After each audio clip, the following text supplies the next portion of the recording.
I'm going to focus on three important things in our lives today: creativity, communication, and connection. To begin with, I'm going to display some images and just think of what comes to your mind.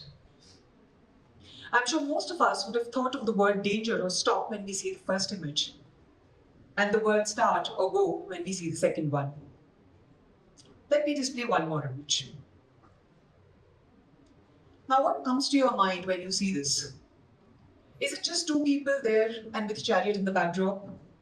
Definitely not. This iconic image captures the entire story of the epic Mahabharata, which has been narrated over and over again over centuries. I'm sure when we see this image, there are some bits and pieces of stories that we may have read somewhere, or some bits and pieces of the serial or a movie based on the Mahabharata that come flashing back to our minds. Now, is the story written there? No. Did I narrate it to you? No. But your mind narrated it to you. The point I'm trying to drive is that visuals speak, visuals communicate. I'm going to add a little bit of science to this. The human brain is one of the most wonderful and amazing organs in our body.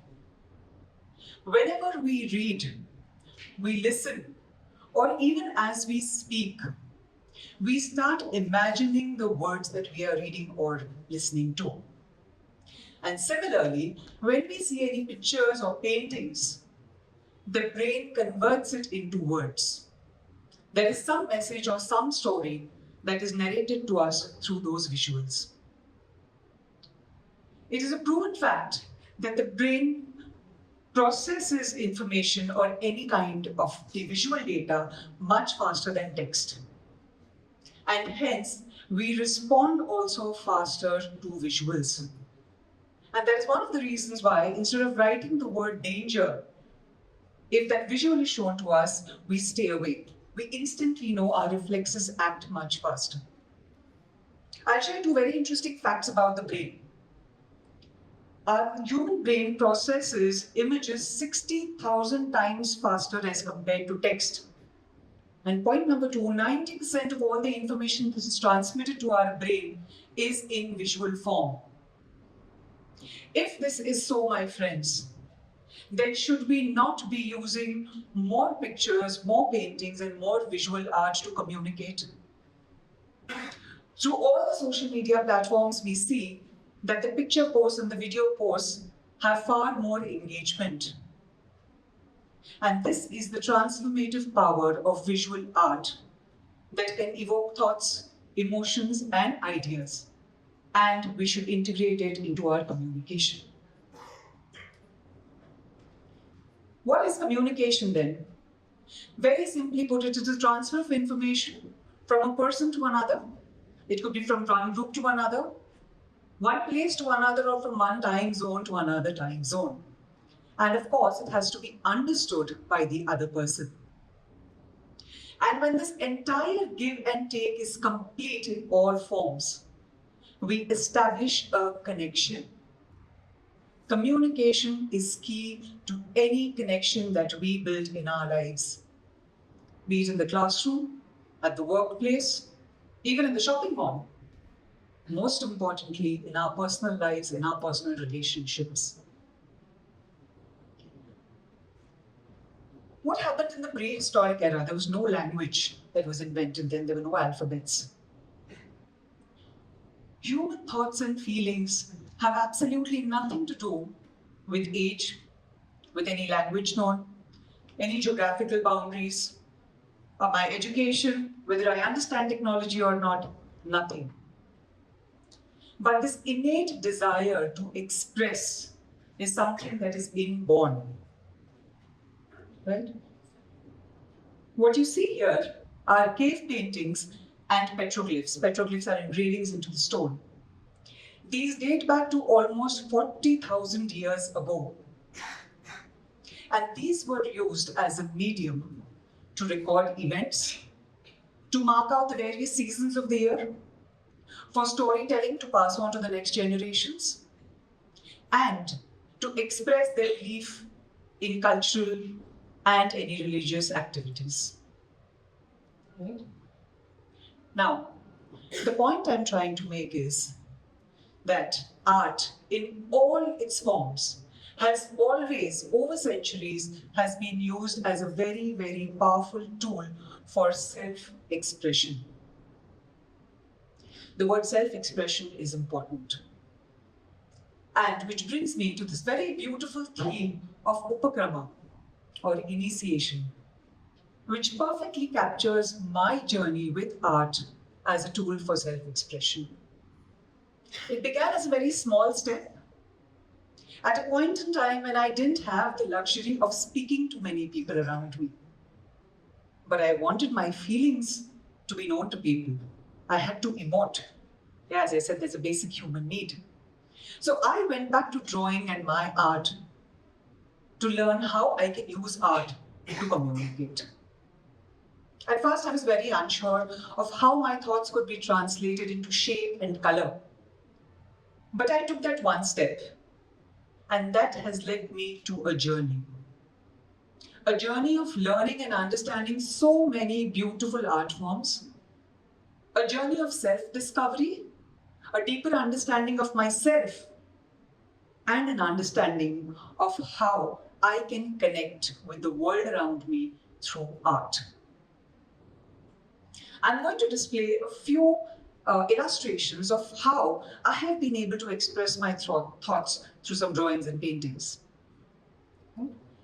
Now, I follow a lot of mindful art practices. Now, if I have to explain this concept of mindfulness to all of you, it's a very vast concept. It can get technical as well. I need to talk about human psychology, human physiology, neuroscience, probably art therapy. But one, I'm not an expert at this. And second, the discussion will be very, very long, and I may not be able to get across the point very clearly. So instead of overloading you with so much of technical jargon, can I use a visual metaphor like this one? The concept of mindfulness is simply saying that be in the present moment. So I'm telling you that instead of thinking about 10 things at a point in time and getting hassled about everything together, enjoy what you are currently doing. Enjoy where you are. Focus on one thing at a time. It becomes easier for the audience to connect to the entire idea. Let me take another example. I've been an educator for 16 years. And let's say I want to teach a concept of strategy and decision making in the classroom. Now I can go ahead and teach all the concepts of strategy, saying that, okay, weigh out all your investment options, be wary of what your competitors are doing, and so on and on. I choose to depict the entire thing by drawing a chessboard. The game of chess is all about strategizing, right? So now when I tell the participants that the move I make in my business is not dependent only on my plan, but also on my opponent's move, they can relate much faster.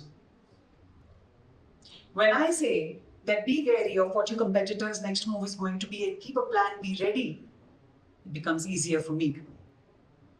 Make a plan to safeguard all your best warriors. That is what we do in chess. And when your opponent makes a move, don't take the next step in a haste. Think about all the repercussions and only go for the next move. Another quick example, let's say I'm training my team. They're excellent with their technical skills, but I want to tell them that it's beyond just being technically good at your subject. You need to keep your eyes and ears open to the surroundings. What better example than an owl to depict this? The owl is a nocturnal animal, right? It is supposed to have the best night vision and extremely sensitive ears. Now, why do I need to use that visual? Because the recall factor is much higher. I'm sure many of you, whenever you see an owl again, you will remember that you need to be a keen observer and a very good and attentive listener. Now, these examples are where I am trying to give a message through my art? Can I do it the other way around? Can I show a visual to my participants and ask them to interpret it? Right? So probably they will come up with many ideas. The tree of life is something which is very commonly used across various Indian folk art forms. In fact, not just Indian, all folk art forms. Now, when I show this to the audience and tell them that there is a concept of coexistence I'm trying to explain, and what are their views, each team member can come up with different thoughts and different perspectives. Fine. So when I show it to a team, some of them came up with the idea that the tree represents the entire organization, which is providing food, shelter, and resources to the birds, just as the organization is doing for the employees. And what are the birds doing? The birds will eat up all the insects and weeds that are harming the tree. And that is what is expected of the employees. If there's any harm to the organization, they have to act and react. The birds will help with the seed dispersal. And my team members are expected to grow my business, expand my business. My friends, these examples are just the beginning of how art can be integrated into communication. I have seen so many of my students and so many team members in the various organizations who are brilliant, who may have an excellent idea, but they hesitate in speaking up. Maybe they're not fluent with the language. They fall short of words. They are introverts. They have a fear of judgment, or they're just plain nervous. But if that idea doesn't count, is not spoken up, it's a lost opportunity. Not only for that one person, but for the entire team and for the entire organization. Why should we confine ourselves to the use of words alone as a medium of communication? When I'm using any number of emojis in my WhatsApp messages on a daily basis, can we not integrate more diagrammatic representation and more flowcharts in the meeting rooms? Can I not use more of mind maps in the classroom to explain a concept than just theoretical narration? Now, when we are using these techniques, we are just talking about using it as a tool, as a bridge to transcend these various communication barriers. Today, we are living in a very, very fast-paced and stressful environment, and all of us have emotional blockages. We don't even realize it. So can we integrate some reflective art, like doodling, art journaling, mandalas into our daily routine? Just as there is a cafeteria, right, in the institute or in the organization, can we have a small art corner where people can go and express themselves for 15 minutes through art? It helps them calm down. It helps in having a clear mind. Because my friends, clear communication will come only from clarity of thought. And to have clear thoughts, you need an outlet to express yourself. So today, when we get back to our homes, offices, hostel rooms, anywhere at all, let's pick up a pen and a paper or even a digital sketch pad and create some art. Because when we communicate through art, we are not just sharing an idea, we are sharing a part of ourselves. And it is only then that we can truly connect.